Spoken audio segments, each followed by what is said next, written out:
Hi friends. TET మరియు DSC ఎగ్జామ్కి సంబంధించి మనం ఇప్పుడు ప్రాక్టీస్ పేపర్ అనేది చేద్దాం. ముందుగా మొదటి క్వశ్చన్ వచ్చేసి ఈ క్రింది వానిలో సరికానిది ఏది అంటున్నాడు. సరికానిది ఓకేనా. హిమాలయాల పొడవు 2400 కిలోమీటర్లు. ఓకే. హిమాలయాల పొడవు మరి పశ్చిమ ప్రాంతంలో 500 కిలోమీటర్ల వెడల్పు, మధ్య ప్రాంతంలో 200 కిలోమీటర్ల వెడల్పు, తర్వాత తూర్పు ప్రాంతాల్లో 300 కిలోమీటర్ల వెడల్పు అని ఇవ్వడం జరిగింది. మనం ముఖ్యంగా తీసుకున్నట్లయితే భారతదేశానికి ఈ విధంగా జమ్మూ కాశ్మీర్ నుంచి జమ్మూ కాశ్మీర్ నుంచి జమ్మూ కాశ్మీర్ నుంచి అదేవిధంగా అరుణాచల్ ప్రదేశ్ వరకి ఈ యొక్క హిమాలయాలు అనేది విస్తరించి ఉన్నాయి. ఓకే. మరి వీటి పొడవు తీసుకున్నట్లయితే ఇక్కడ ఇచ్చినట్లు 2400 కిలోమీటర్లు సరి అయిన ఆన్సరే. ఓకే. తర్వాత పశ్చిమ ప్రాంతంలో 500 కిలోమీటర్ల వెడల్పు అని ఇచ్చాడు. మరి ముఖ్యంగా హిమాలయాలు తీసుకున్నట్లయితే పశ్చిమ ప్రాంతంలో వెడల్పుగా ఓకేనా. వెడల్పు ఎక్కువగా ఉంటాయి పశ్చిమ ప్రాంతం. తర్వాత తూర్పు ప్రాంతం తీసుకున్నట్లయితే వెడల్పు తక్కువగా ఉంటాయి. ఓకే. సో, కాబట్టి మరి పశ్చిమ ప్రాంతంలో ఎంత వెడల్పు ఉన్నాయి ఇవి? 500 కిలోమీటర్ల వెడల్పుతో ఉన్నాయి. తర్వాత మనకి మధ్య ప్రాంతం అంటే ఇప్పుడు మనం పశ్చిమ ప్రాంతం తీసుకున్నట్లయితే ఏ రాష్ట్రాలు వస్తాయంటే జమ్మూ కాశ్మీర్, లడఖ్, హిమాచల్ ప్రదేశ్, ఉత్తరాఖండ్ ఈ ప్రాంతాలన్నీ కూడా పశ్చిమ ప్రాంతం అవుతాయి. ఈ పశ్చిమ ప్రాంతంలో 500 కిలోమీటర్ల వెడల్పు ఉన్నాయి. ఓకే. తర్వాత మధ్య ప్రాంతం తీసుకున్నట్లయితే మనకి ఉత్తరప్రదేశ్, బీహార్ రాష్ట్రాలు వస్తాయి. ఈ రాష్ట్రాల దగ్గర దాని యొక్క వెడల్పు ఎంతంటే 200 కిలోమీటర్ల వెడల్పు. సో, కాబట్టి పశ్చిమ ప్రాంతంలో 500 కిలోమీటర్ల వెడల్పు కరెక్టే. తర్వాత అదేవిధంగా మధ్య ప్రాంతంలో కూడా 200 కిలోమీటర్ల వెడల్పు కరెక్ట్. తర్వాత మరి తూర్పుకు వెళుతున్న కొలది కూడా మరి వీటి తూర్పు అంటే మనం ఇక్కడ ఏ రాష్ట్రాలు తీసుకోవాలి మనం? ఇక్కడ సిక్కిం, తర్వాత అరుణాచల్ ప్రదేశ్ ఈ రాష్ట్రాలు ముఖ్యమైనవి. తర్వాత అస్సాం కిందికి పోతే మనకి అస్సాం వస్తుంది. సో, మరి సిక్కిం, తర్వాత అరుణాచల్ ప్రదేశ్, తర్వాత వెస్ట్ బెంగాల్, పశ్చిమ బెంగాల్ కూడా వస్తుంది. సో, ఈ రాష్ట్రాలలో మరి ఎంత వెడల్పు ఉంటుందంటే అది 200 కిలోమీటర్ల వెడల్పే ఉంటుంది. అంటే ఈ యొక్క హిమాలయాలు పశ్చిమంగా 500 కిలోమీటర్ల నుండి తూర్పు మరియు మధ్య ప్రాంతం, ఇది తూర్పు ప్రాంతం. ఎంత వెడల్పు ఉంటుందంటే 200 కిలోమీటర్ల వెడల్పే ఉంటుంది. సో, కాబట్టి మనకు ఆన్సర్ వచ్చేసి ఇక్కడ డి వస్తుంది. డి అనేది సరికాని ఆన్సర్. ఓకే. ఇది హిమాలయాలకు సంబంధించిన విషయం.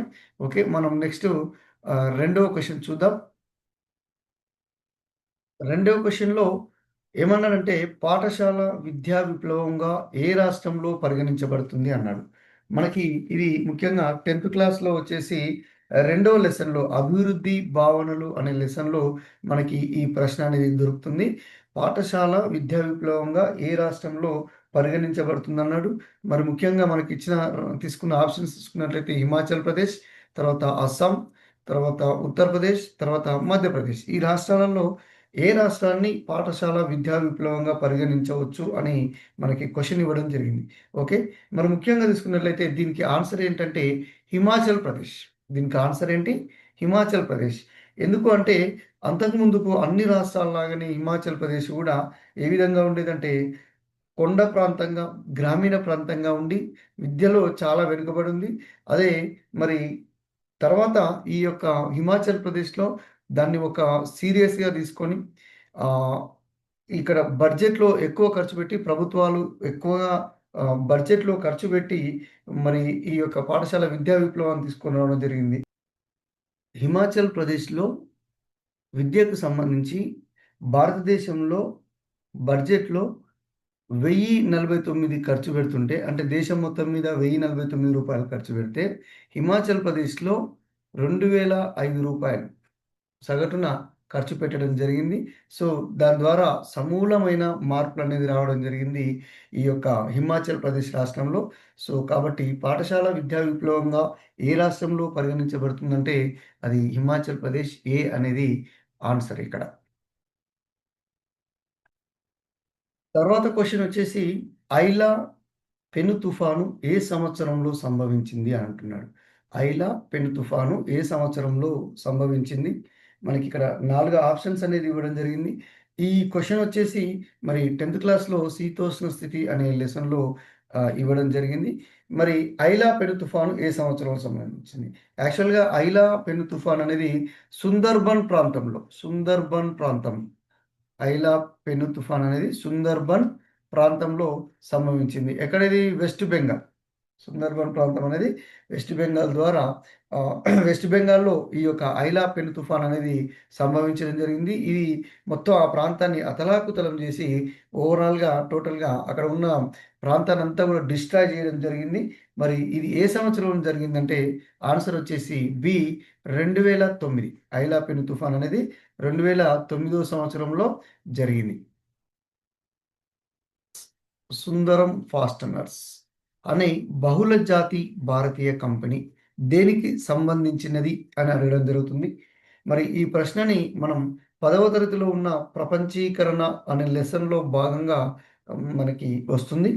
మరి బహుళ జాతి భారతీయ కంపెనీలు అంటే ఏంటంటే, మరి ప్రపంచీకరణలో భాగంగా వివిధ ఉత్పత్తి సంస్థలు, వివిధ కంపెనీలు ఏం చేశాయంటే, విదేశాలలో గూడా తమ సంస్థల్ని స్థాపించడం జరిగింది. ఆ విధంగా స్థాపించిన కంపెనీలలో భాగంగా భారతీయ బహుళ జాతి భారతీయ కంపెనీలు గూడా విదేశాలలో స్థాపించడం జరిగింది. ఆ కంపెనీల గురించి మనం ఒకసారి చూద్దాం. మనకిక్కడ 4 ఆప్షన్స్ ఇచ్చాడు. ఒకటి ఐటీకి సంబంధించి ఆహ్, దీన్నే మల్టీనేషనల్ కంపెనీ అని అంటారు. ఐటీకి సంబంధించి ముఖ్యమైన కంపెనీ ఏందంటే ఇన్ఫోసిస్. ఇది ఇండియాకి సంబంధించిన మల్టీనేషనల్ కంపెనీ. మందులకు సంబంధించి ర్యాన్ బ్యాక్సీ. ఓకే. ర్యాన్ బ్యాక్సీ. తర్వాత రంగులకు సంబంధించి మీకందరికి తెలుసు ఏషియన్ పెయింట్స్ అనేది ఇది ఇండియాకి సంబంధించిన కంపెనీ. మరి ఇది విదేశాలలో గూడా తమ యొక్క వ్యాపార కార్యకలాపాలనేది కొనసాగించడం జరుగుతుంది. తర్వాత నెక్స్ట్ నట్టులు, బోల్టులు అంటున్నాడు. ఓకే. ఇది మనకి సుందరం ఫాస్టనర్స్ దీనికి సంబంధించిన కంపెనీ. సో, కాబట్టి ఆన్సర్ వచ్చేసి డి ఆన్సర్. తర్వాత క్వెషన్ చూద్దాం మనం. భూప్రావారంలో ఉండే పదార్థాలు ఏమిటి అంటున్నాడు. భూప్రావారంలో ఉండే పదార్థాలు ఏమిటి అని అంటున్నాడు. మరి ముఖ్యంగా తీసుకున్నట్లయితే మనకి భూమి అంతర్భాగం అనేది 3 రకాలుగా ఉంటుంది. మనకి మొదట పైన భూపటలం ఉంటుంది. తర్వాత తర్వాత భూ ప్రావారం ఉంటుంది. ఈ విధంగా చాలా ఎక్కువ మందంతోటి. దీని తర్వాత మనకి భూకేంద్ర మండలం అనేది ఉండడం జరుగుతుంది. ఓకే. సో, మరి ఇది భూపటలం, భూపటలం, ఇది భూ ప్రావారం, తర్వాత ఇది భూ కేంద్ర మండలం. సో, మరి ముఖ్యంగా తీసుకున్నట్లయితే భూప్రావారం అంటే ఇది మధ్య పొర. భూప్రావారంలో ఉండే పదార్థాలు ఏమిటి అంటున్నాడు. మనం అన్నీ చూద్దాం ఒకసారి. మనకి భూపటలంలో ఉండే పదార్థం ఏందంటే రాళ్ళుంటాయి. మనకి అన్నిటికంటే పైనగా ఉన్న పొర భూ ఉపరితలం అని గూడా అంటాం దీన్ని. దీంట్లో మనకి రాళ్ళు దొరుకుతాయి. తర్వాత నెక్స్ట్ భూప్రావారంలో మనకి సిలికేట్లుంటాయి. తర్వాత భూకేంద్ర మండలంలో బంగారం మరియు ఇనుము. అంటే భూకేంద్ర మండలంలో మనకి 2 ఉంటాయి. బాహ్య కేంద్ర మండలం, అంతర కేంద్ర మండలం అని 2 రకాలుగా ఉంటుంది. ఇందులో ఇనుము మరియు బంగారం దొరుకుతుంది. మరి ఇక్కడ మనకి ఆన్సర్ వచ్చేసి భూ ప్రావారంలో సిలికేట్లనేది లభించడం జరుగుతుంది. తర్వాత ప్రశ్న చూసినట్లయితే అమెరికా నుంచి యూరప్, ఆఫ్రికాలను వేరు చేసే సముద్రం ఏది అంటున్నాడు. మరి ముఖ్యంగా మనకి ఈ విధంగా ఉత్తర అమెరికా, అదేవిధంగా దక్షిణ అమెరికా తీసుకున్నట్లయితే తర్వాత మరి ఇక్కడ యూరప్ మరియు ఆఫ్రికా అనేది ఉంటాయి. సో, మరి ఈ మధ్యలో ఉన్న సముద్రం ఏది అంటున్నాడు. అంటే అమెరికా నుంచి యూరప్ మరియు ఆఫ్రికా. ఇది యూరప్ ఇది ఆఫ్రికా. ఈ 2 ఖండాలని వేరు చేసే సముద్రం ఏది అంటున్నాడు. మరి ముఖ్యంగా తీసుకున్నట్లయితే ఈ సముద్రాన్ని ఏమని పిలుస్తారు? అట్లాంటిక్ మహాసముద్రం అంటారు. సో, కాబట్టి ఆన్సర్ బి అనేది మనకిక్కడ ఆన్సర్. తర్వాత ప్రశ్న జోగ్ జలపాతం, బైసన్ ఘాట్స్, యు ఆకారం లోయలు ఈ భూస్వరూపాలకు ఉదాహరణలు అని అంటున్నాడు. మనకిక్కడ మొదటి శ్రేణి భూస్వరూపాలు, రెండవ శ్రేణి భూస్వరూపాలు, మూడవ శ్రేణి భూస్వరూపాలు, తర్వాత మొదటి శ్రేణి మరియు మూడవ శ్రేణి భూస్వరూపాలని అంటున్నాడు. మనం ఈ ప్రశ్నకి ఆన్సర్ రావాలంటే ఈ 3 రకాలైన భూస్వరూపాలనేది మనకి భూమి పైన మనకు కనిపిస్తాయి. మరి ఫస్ట్ మొదటి శ్రేణి భూస్వరూపాలకు ఉదాహరణ ఏందంటే ఖండాలు మరియు సముద్రాలు. ఖండాలు, సముద్రాలని ఏమని పిలుస్తారంటే మనకి మొదటి శ్రేణి భూస్వరూపాలంటారు. తర్వాత రెండవ శ్రేణి భూస్వరూపాలంటే ఏంటంటే మైదానాలు, తర్వాత పీఠభూములు, తర్వాత పర్వతాలు. ఇవన్నీ కూడా మనకి రెండవ శ్రేణి భూస్వరూపాల కిందకొస్తాయి. తర్వాత మూడోదేందంటే మనకి అంటే బాహ్య ఉపరితల కారణాల వల్ల ఏర్పడే వాటిని మూడవ శ్రేణి భూస్వరూపాలంటారు. వీటన్నిటి కిందకి ఏమొస్తాయంటే జలపాతం వస్తుంది, గార్జ్ వస్తుంది, తర్వాత యు ఆకారం లోయలు, తర్వాత వి ఆకారపు లోయలు, తర్వాత అదేవిధంగా మొరైన్‌లని, అదేవిధంగా తర్వాత మనకి ఆక్స్‌బౌ సరస్సులని ఈ విధంగా రావడం జరుగుతుంది. ఇవన్నీ గూడా మూడవ శ్రేణి భూస్వరూపాల కిందకే వస్తాయి. ఓకే. యు ఆకారపు లోయలనేది హిమానీ నదాల చేత ఏర్పడేటి. ఈ జలపాతాలు, గార్జులనేది నదుల చేత ఏర్పడేటివి. ఇవన్నీ గూడా మూడవ శ్రేణి కిందకే వస్తాయి. సో, ఆన్సర్ మనకి సి మూడవ శ్రేణి భూస్వరూపాలు. తర్వాత ప్రశ్న పారిశ్రామిక విప్లవం. పారిశ్రామిక విప్లవం అన్న పదాన్ని ఇంగ్లీష్‌లో మొదటగా ఉపయోగించినది ఎవరు అని అంటున్నాడు. ఇది పారిశ్రామిక విప్లవం అనే లెసన్‌లో ఉంటుంది. మరి ఏంటి యాక్చువల్‌గా పారిశ్రామిక విప్లవం అంటే ఇండస్ట్రియల్ రెవల్యూషన్ అంటారు. ఈ పారిశ్రామిక విప్లవం అనే పదాన్ని ఇంగ్లీష్‌లో మొదటగా ఉపయోగించింది ఎవరు అని అంటున్నాడు. మనకిక్కడ జార్జెస్ మిషెలెట్, అదేవిధంగా ఫ్రెడరిక్ ఎంగెల్స్ వీళ్ళు పారిశ్రామిక విప్లవం అనే పదాన్ని మొదటిసారిగా వాడడం జరిగింది. మొదటిసారిగా వాడడం జరిగింది. మరి ఈయన ఏ దేశస్తుడీన? ఫ్రాన్స్. ఓకే. ఈయన ఫ్రెడరిక్ ఎంగెల్స్ జర్మనీ దేశానికి చెందిన వ్యక్తి. సో, వీళ్ళు మొదటిసారిగా పారిశ్రామిక విప్లవం అనే పదాన్ని వాడారు. కానీ వీరి యొక్క సొంత భాషలో అంటే ఫ్రాన్స్ వాళ్ళు ఫ్రెంచ్ భాషలో, తర్వాత జర్మనీ వాళ్ళు జర్మన్ భాషలో వాడడం జరిగింది. మరి ఇంగ్లీష్‌లో మొట్టమొదటిసారిగా ఉపయోగించింది ఎవరంటే అర్నాల్డ్ టాయిన్ బీ.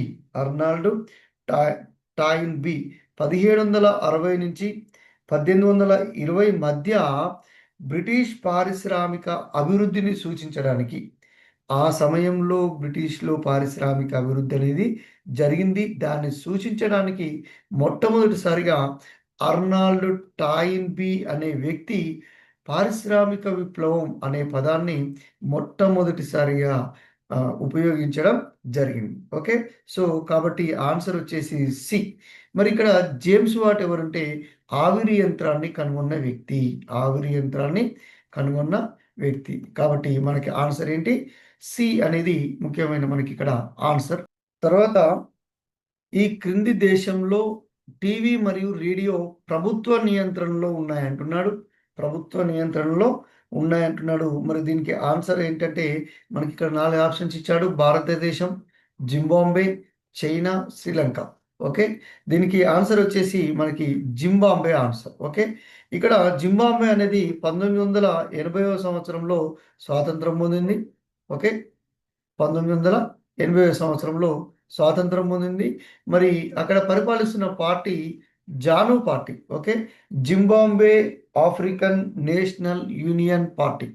జాను అంటే Zimbabwe African National Union party అనేది ఇక్కడ పరిపాలించడం జరుగుతుంది. మరి దీనికి అధ్యక్షుడిగా ఎవరున్నారు? ఈ పార్టీ అధ్యక్షుడు మరియు అదేవిధంగా దేశ అధ్యక్షుడు ఎవరంటే రాబర్ట్ ముగాబే. రాబర్ట్ ముగాబే దీనికి అధ్యక్షుడిగా ఉండడం జరిగింది. అయితే ఇక్కడ జింబాబ్వే దేశంలో అధ్యక్షుడిని విమర్శించడానికి పరిమితులు విధిస్తూ చట్టం చేయడం జరిగింది. అధికారంలో ఉన్న పార్టీ కథనాలనే ఈ రేడియో, టీవీలు ప్రసారం చేయాలి. అంటే అధికారంలో ఏ పార్టీ అయితుందో ఆ పార్టీ గురించి విషయాలే మరి అక్కడ ప్రసారం చేయాలి కాబట్టి ఆ విధంగా ఆహ్, అలా చట్టం చేసిన దేశం ఏందంటే జింబాబ్వే దేశం. ఓకేనా? ఆ పార్టీ ఏందంటే జాను పార్టీ. అధ్యక్షుడు ఎవరంటే Robert Mugabe. Okay. So, answer B అనేది మనకిక్కడ ఆన్సర్. తర్వాత ప్రశ్న పాకర్ సర్కస్. పాకస్ సర్కస్ అనేది ఏ ఆటకు సంబంధించింది అంటున్నాడు. పాకస్ సర్కస్ అనేది ఏ ఆటకు సంబంధించింది అంటున్నాడు. ఇది 8వ తరగతి క్రీడలు, జాతీయత, వాణిజ్యం అనే లెసన్‌లో ఉంది. ఆస్ట్రేలియా టెలివిజన్ సామ్రాట్ అయిన కెర్రీ పాకర్. ఓకే. ఆస్ట్రేలియా టీవీ సామ్రాట్ అంటారు ఈయనని. మరి ఈయన కెర్రీ పాకర్ అనే అతను మొదటిసారిగా క్రికెట్‌ని టెలివిజన్‌లో ప్రసారం చేయడం జరిగింది. ఓకే. తర్వాత మరి ఈయన 51 మంది ప్రముఖ ప్రపంచ క్రికెట్ ఆటగాళ్ళతోటి ఒప్పందం కుదుర్చుకొని ఈ 2 ఏళ్ల పాటు దాదాపు అనధికారికంగా వన్‌డే ఇంటర్నేషనల్స్ అనేది నిర్వహించడం జరిగింది. సో, అందుకనే దీన్ని పాకస్ సర్కస్ అంటారు. సో, ఇది ఆన్సర్ వచ్చేసి క్రికెట్. దీని ఆన్సర్ క్రికెట్ అన్నమాట. సో, ఈ రోజుకి ఇవి ఫ్రెండ్స్.